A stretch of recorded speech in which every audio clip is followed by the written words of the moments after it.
Historically, many civilizations are named after the region where that civilization flourished, such as the ancient Egyptian, Mesopotamian, Mayan civilizations. In the modern world, we may speak about the Sinic or Chinese civilization, and this is common. Some civilizations were named after the religion of the majority of its populace. The most salient and conspicuous example is Islamic civilization. And this is because Islam represented everything in that civilization. One of the unique characteristics of Islamic civilization is its emphasis on the middle path, the middle way in everything. As an example, if we take the political ideologies of the 20th century, capitalism and communism, which were fiercely battling each other. Capitalism focused on the individual, on individual freedoms, on liberty and things of that nature. Communism, on the other hand, concentrated on the collective good and performed massacres and massive human rights violations in the name of the collective good.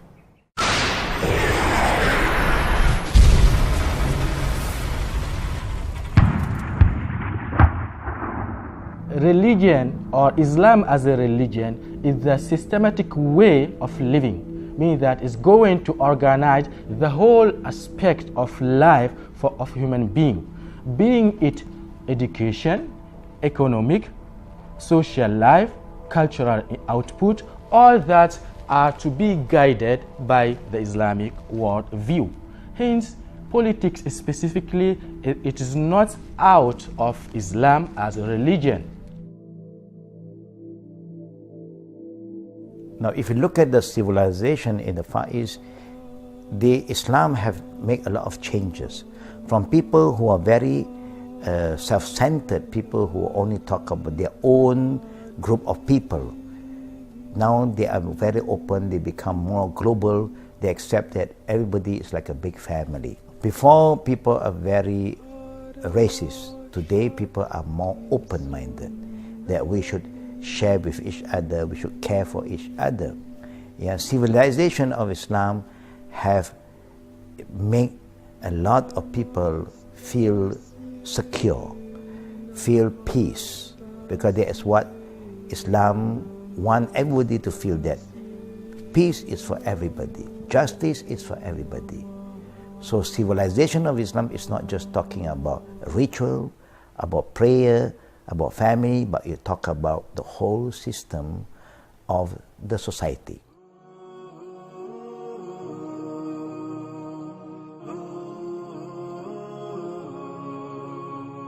When we speak about the history of science in Islamic civilization, we are essentially telling the other narrative, a narrative that has seldom been told, one that is absent from most Western circles and even some Muslim ones. A story of breathtaking science that was produced by Islamic civilization. A story that will fill the gap that has been created by many history books, especially on the history of science.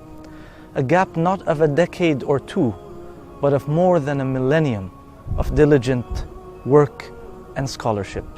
Actually, many scholars of civilization and sociologists have data on the numbers of geniuses in different regions and different civilizations.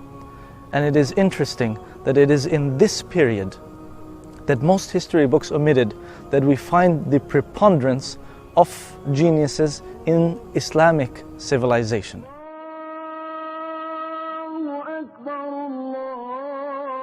Non-Muslims, particularly Western countries, are suffering from suicide.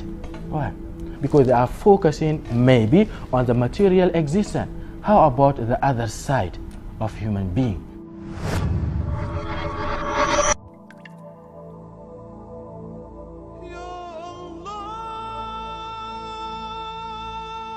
Islamic architecture is a very important aspect of Islamic civilization. This is so because Islamic architecture is a framework or a physical locus of Islamic civilization. It is its identity, it is its soul. Islamic architecture is the type of architecture whose multiple functions and to a lesser extent forms are inspired primarily by Islam, its message, its teachings, worldview, and belief system. It is a framework of Muslims' life activities, and we know that life in Islam is a form of worship, so we cannot separate between life and worship as far as Muslims are concerned. It is maybe because of this that Sinan, one of the greatest architects in the history of Islamic civilization, said that architecture is the most difficult profession, and he who wants to practice it correctly must be, first of all, pious.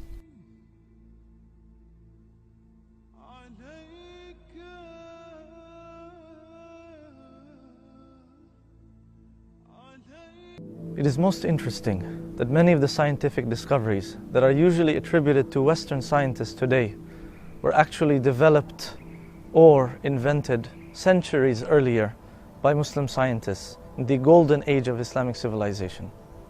One of the examples may be that of the experimental method, which is usually attributed to Roger Bacon, but many don't know that someone who is also named the father of chemistry, Jabir ibn Hayyan, said, quote, that the first essential in chemistry is that you should perform practical work and conduct experiments. For he who performs not practical work nor conducts experiments will never attain the least degree of mastery. He also said that scientists do not rejoice in the abundance of material, but rather in the excellence of their experimental methods.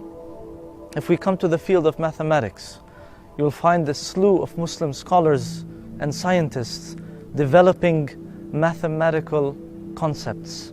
When we talk about the zero, or we talk about negative numbers or decimals or trigonometry, a lot of that was done by Muslim scientists, but unfortunately a lot of this is omitted from much of the scientific literature today. When you talk about earth science and geology, usually we talk about James Hutton, but many don't know also that Al-Biruni made some amazing statements about geology and earth science 7 centuries before Hutton. If we take Newton, for example, and his laws of motion, many Muslim scholars actually started to develop some of those same laws, such as Al-Biruni. And as you can see, a lot of these scholars were polymaths, so they had contributions in all of these different fields, in astronomy, in mathematics, in geology, maybe in the optics, in medicine. When you talk about medicine, many of the books that were written by Muslim scholars were used in universities centuries after the deaths of those Muslim scholars. A Western view of the Islamic civilization's contribution to science. Many people might not know that Islam plays a great role in developing sciences for humanity. It's true that Islam focuses on ascertaining the qualities of dignity and humanity, but it also focuses on the construction and development of the earth or the physical progress in general. We'll shed light on what some well-known scientists and thinkers said in that regard. In his book History of Physics, Florian Cajori said, "The Arab and Muslim scientists were the first to launch and defend strongly the experimental method. This method is one of their prides. They were the first to recognize its usefulness and its importance to natural sciences." Florian Cajori also said about Muslim scientists, "One is astonished when he thinks of the work of Arabs and Muslims in algebra. Al-Khwarizmi's book on algebra was a reference for Muslim and European scientists alike. They relied on it in their research and adopted a lot of theories from it. Therefore, it can be said that Al-Khwarizmi founded algebra on the right basis." Will Durant wrote in The Story of Civilization 4, The Age of Faith, "Chemistry, as a science, was almost created by the Muslim. For in this field where the Greeks, so far as we know, were confined to industrial experience and vague hypotheses, the Saracens introduced precise observation, controlled experiment and careful records." Quoting the British Encyclopedia about Arabs' contribution to the science of pharmacology, many names of drugs, many compounds known now and the general structure of modern pharmacology, with the exception of modern chemical modifications of course, were initiated by Arabs. Goethe said, "Arabs taught us how to make books, gunpowder and compass. We have to think how our Renaissance would have been if it was not for the remnants that we received from the Arab civilization. The Islamic civilization is not just talking about the physical development, also the spiritual development, and also the mental development. Always remember, Islamic civilization is nothing to do with just physical development, but it's a balanced development. Body, mind, and soul, to make us a better person. The state built by Prophet Muhammad, peace be upon him, was not an oppressive kingdom. It was a state of justice, mercy, and consultation. The caliphs of Prophet Muhammad, peace be upon him, followed his footsteps in running the Islamic State. For example, Omar ibn al-Khattab, the second caliph, established Bayt al-Mal, the treasury, and allocated a sum of money for all citizens of all ages. He did not set exclusively for himself any luxurious belongings as kings do. He never had full stomach till he was sure his citizens are full, and none of them were deprived or hungry. He founded a number of new organizations because Muslims needed them when their state became bigger. He was very strict in observing the civil servants and auditing their financial disclosures so that not to embezzle the public funds. Omar ibn al-Khattab maintained the judiciary system which existed in the Islamic State before his reign.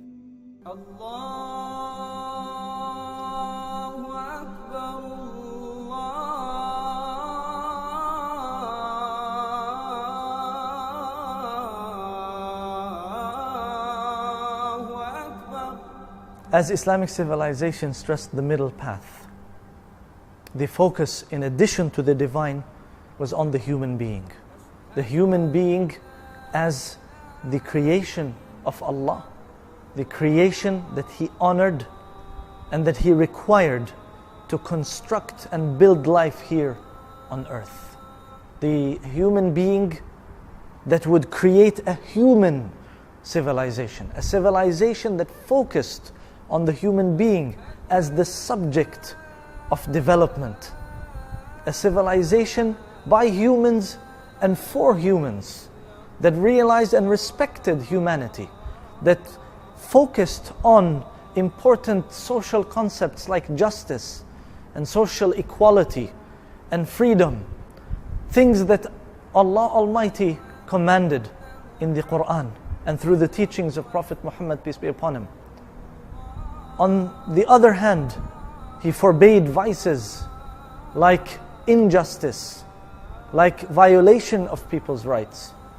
With such a focus, it's no wonder that Islamic civilization flourished and did so for centuries, and that even people of other faiths had their place in that civilization and were able to make immense contributions in Islamic civilization, because it was a civilization of faith and a civilization for humanity. أفلا ينظرون إلى الإبل كيف خلقت وإلى السماء كيف رفعت وإلى الجبال كيف نصبت وإلى الأرض كيف سطحت فذكر إنما أنت مذكر